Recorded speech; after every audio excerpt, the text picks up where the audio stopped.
میرا یہ سوال ہے کہ اہل بدعتی لوگ بتاتے کہ سوائے ابلیس کے سب لوگ خوشیاں منا رہے ہیں، تو میں یہ درخواست کرتی ہوں کہ آپ تینوں بھی اس کی وضاحت کریں، اس کا جواب دے، عقلی اور نقلی دلیل پیش کیجیے۔ جزاک اللہ خیر۔ بھائی جو کہہ رہا ہے نا کہ سوائے ابلیس کے سب خوشیاں منا رہے ہیں، دلیل تو اس سے مانگنی چاہیے۔ جس کا یہ دعویٰ ہے کہ ابلیس کے سوا سب خوشیاں منا رہے ہیں، وہ دعویٰ دینا کہ اس کو کیسے پتا چلا، دلیل کہاں سے ملی اس کو کہ ابلیس کے سوا سب خوشیاں منا رہے ہیں؟ بھائی کیا ابلیس تمہارا دوست ہے؟ ابلیس تمہارا دوست ہے، اس نے آ کر کے تم کو بتایا کہ میں خوشیاں نہیں منا رہا ہوں؟ میں تو یہ شعر میں سنتا ہوں نا تو میں سوچتا ہوں یار ابلیس ان لوگوں پہ ہنستا ہوگا کہ یہ لوگ پہلے رسول اللہ صلی اللہ علیہ وسلم کے بارے میں جھوٹ منسوخ کر دیتے تھے گڑھ کر کے، اب ابلیس کو بھی نہیں چھوڑ رہے، اس کی طرف بھی جھوٹ گڑھ کے منسوخ کر دیا ہے کہ سوائے ابلیس کے جہاں میں سب خوشیاں منا رہے ہیں۔ تو بھائی جو یہ دعویٰ کر رہا ہے کہ ابلیس کے علاوہ سب خوشیاں منا رہے ہیں، اس سے آپ دلیل کا مطالبہ کریں۔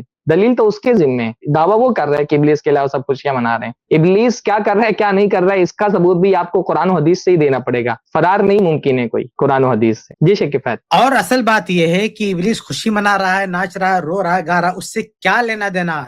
شریعت جو اللہ کے رسول جو دے کر گئے ہیں وہ چلے گی، اس پر ابلیس کا کیا ری ایکشن ہے، وہ خوش ہو رہا ہے، ناچ رہا ہے، گا رہا ہے، اس سے کیا لینا دینا تمہیں بھائی؟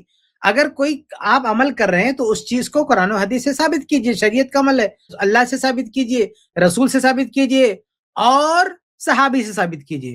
آپ اپنا عمل شیطان سے مت ثابت کیجئے۔ آپ کہہ رہے ہو کہ اس پر خوشی منانا، دلیل کیا ہے؟ کیونکہ شیطان جو ہے ناخوش ہوتا ہے، تو دلیل شیطان سے نہیں لانا بھائی، دلیل قرآن سے لانا ہے، دلیل اللہ کے رسول کے فرمان سے لانا ہے، دلیل صحابہ کرام سے لانا ہے۔ شیطان کی دلیل نہیں چلے گی، شیطان چاہے خوش ہو چاہے کچھ بھی ہو، شیطان وہ دلیل نہیں ہے ہمارے لیے، تمہارے لیے دلیل ہوگا، ہمارے لیے دلیل نہیں ہے۔ تمہارے کسی کام سے شیطان ناراض ہوگا، تم دلیل بنا سکتے، ہم نہیں بنا سکتے اس کو۔ اس شیطان کو، وہ مکار ہے، شیطان ہے، وہ کچھ بھی کر سکتا ہے، وہ کچھ بھی کر سکتا ہے، تمہیں بہکانے کے لیے ہو سکتا ہے آ کے ناچ کے جائے تمہارے گھر میں، وہ تمہاری دلیل ہوگی، ہمارے لیے دلیل نہیں ہوگی بھیا۔ ہمارے لیے دلیل شیطانی قرآن، ہماری دلیل شیطانی نبی کا فرمان، ہمارے لیے دلیل شیطانی ہمارے لیے صحابہ کرام کے آثار، یہ ہمارے دلائل ہیں۔ شیطان تمہارے دلائل ہوں گے، ہمارے دلائل نہیں ہیں۔ بھائی یہ بات پیش نظر رہے کہ ابلیس شیطان اللہ کے رسول صلی اللہ علیہ وسلم کی آمد پر، آپ کی بعثت پر یقیناً اسے خوشی نہیں ہو سکتی، لیکن جو تم میلاد منا رہے ہو اس پہ ضرور اسے خوشی ہے۔ تو ابلیس کو تو بھرپور خوشی ہے کہ رسول اللہ صلی اللہ علیہ وآلہ وسلم کی بعثت پر میلاد نہیں منانا تھا، کوئی جشن نہیں منانا تھا، کوئی عید نہیں منانی تھی، اور میں نے جو ہے کچھ ایسا جادو کیا ہے کہ یہ لوگ منا رہے ہیں، تو وہی تو خوش ہو رہا ہے۔ اور اس کی خوشی کی دلیل بھی ہے نا کہ جس انداز کا شیطان اور ابلیس کا مزاج ہے اسی انداز پر تمہاری اس عید میں ہو بھی رہا ہے۔ کہیں عورتیں ڈانس کر رہی ہیں، کہیں لڑکیاں ناچ رہی ہیں، کہیں مرد ناچ رہے ہیں، کہیں جو ہے گھمایا جا رہا ہے لڑکیوں کو جو ہے بے پردہ کر کے۔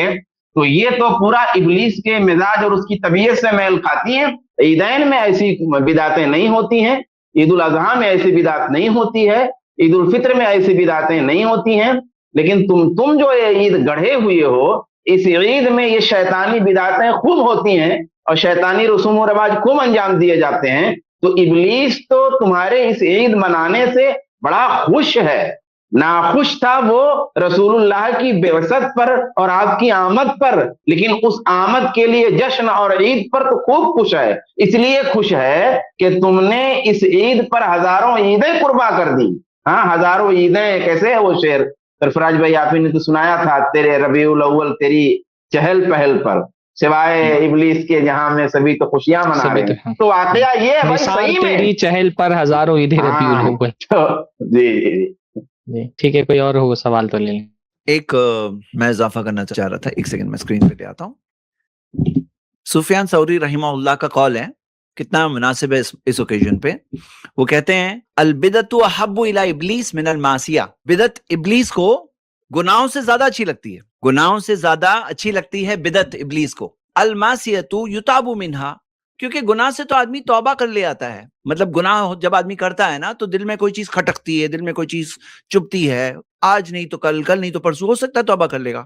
لیکن بدعت کرتا ہے تو کیا غمگین ہوتا ہے، کوئی چیز چبھتی ہے اندر، میں بدعت کر رہا ہوں، میں بدعت کر رہا ہوں، نہیں، بلکہ خوشی خوشی بدعت کرتا ہے, بہت خوشی سے کرتا ہے, سمجھتا ہے کہ میں بہت اچھا کام کر رہا ہوں. وہ کہہ رہے ہیں کہ گناہ سے تو آدمی توبہ بھی کر لے جاتا ہے, والبدعۃ لا یتاب منہا, لیکن بدعت سے توبہ نہیں کرتا. تو اسی وجہ سے بدعت جو ہے ابلیس کو گناہوں سے بھی زیادہ اچھی لگتی ہے.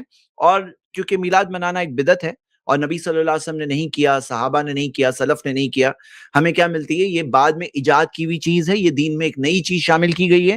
تو ابلیس کو ایسی چیزیں بہت اچھی لگتی ہے. اب پچھلے نبیوں کے ساتھ کیا ہوا کہ بھئی ان کا اوریجنل دین کیسے ہائی جیک ہوا, اسی طرح سے تو ہائی جیک ہوا, نئی چیزیں آئی, یہاں تک کہ جو اوریجنل پیغام تھا وہ پچھلے نبیوں کا وہ چلا گیا, پھر نئی چیزیں رہ گئی, وہ ایک الگ مذہب بن گیا. عیسائی آج عیسائیت پر ہے, اسلام پر نہیں ہے. جو اسلام عیسیٰ علیہ السلام نے پہنچایا وہ اسلام پہ تھوڑی ہے, وہ لوگ ایک نیا مذہب پہ چلے گئے. کیوں؟ بدعتوں کی وجہ سے, نئی چیزوں کی وجہ سے. تو ابلیس کو یہ چیز بہت اچھی لگتی ہے, اور اس امت میں بھی جب لوگ نئی چیزیں لاتے ہیں تو ابلیس کو یہ چیز بہت اچھی لگتی ہے. یعنی ایک سمجھنے والی بات جو انہوں نے کہی, بہت غور کرنے والی بات انہوں نے کہی. چلیے امید کرتا ہوں آپ کو سوال کا جواب ملا ہوگا انشاءاللہ.